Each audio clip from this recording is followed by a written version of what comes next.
So here we have the Mercedes-Benz E350 convertible on an 11 plate. I'm going to start off by showing you around the outside of the car, and then we'll hop in and run through some controls on the inside. But from the outside you can see it's a two-door car with alloy wheels. Let's start off inside the boot and then work our way around the rest of it from there. As we approach the back of the car, you can see we have reversing sensors. Currently the roof is down, as you've seen, so it will sit in that section just there, and then the boot space is what you have beneath, which is still very good considering the fact it's a convertible.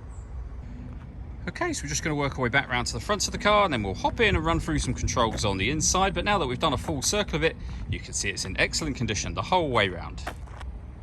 Just briefly before we climb in, I think it's what we're seeing the interior from this exterior point of view. There's plenty to run through on the dashboard, so let's hop in and we'll do that now.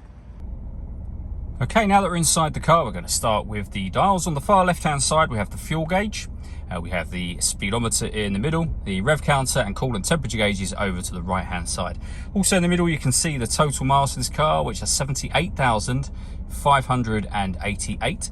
You can change the information that's displayed there by using buttons on the steering wheel. You can, for example, have a digital readout for the speedometer, as you can see.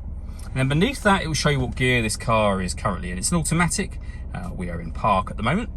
If we back out to the steering wheel, the buttons just here will change the information in the central section that I showed you a moment ago. And then over on the right-hand side, we have stereo and phone controls for the car. The main stereo is over in the center.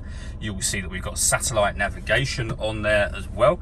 All of the movement on the screen, or the movement I'm making at the moment at least, is all being done using this dial just here. Although you can access certain things directly from the buttons that you can see here as well. For example, if you want to pair your telephone, you would go to telephone, push the dial down, you then enter that menu and you can pair your phone from there.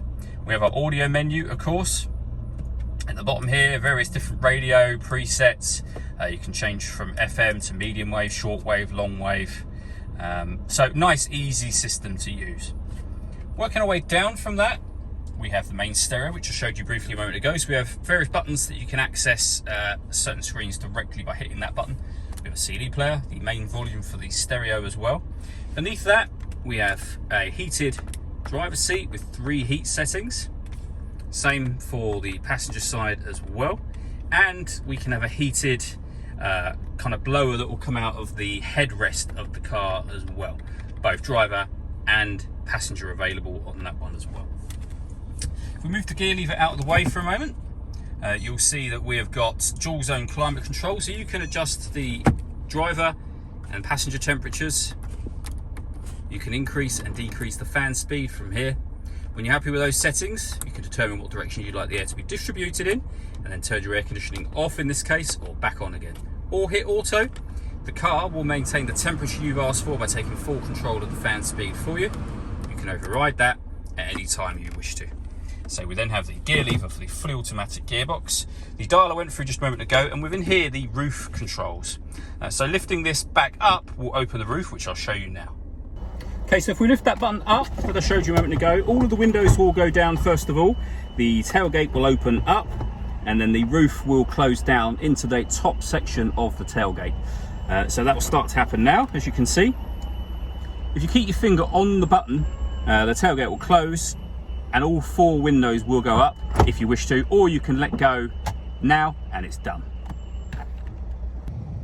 All that leaves me to say is thank you for taking the time to watch this video. If you'd like to come and see the car in person and have a test drive, please feel free to give us a call here at Glenbourne's. We'd love to hear from you soon.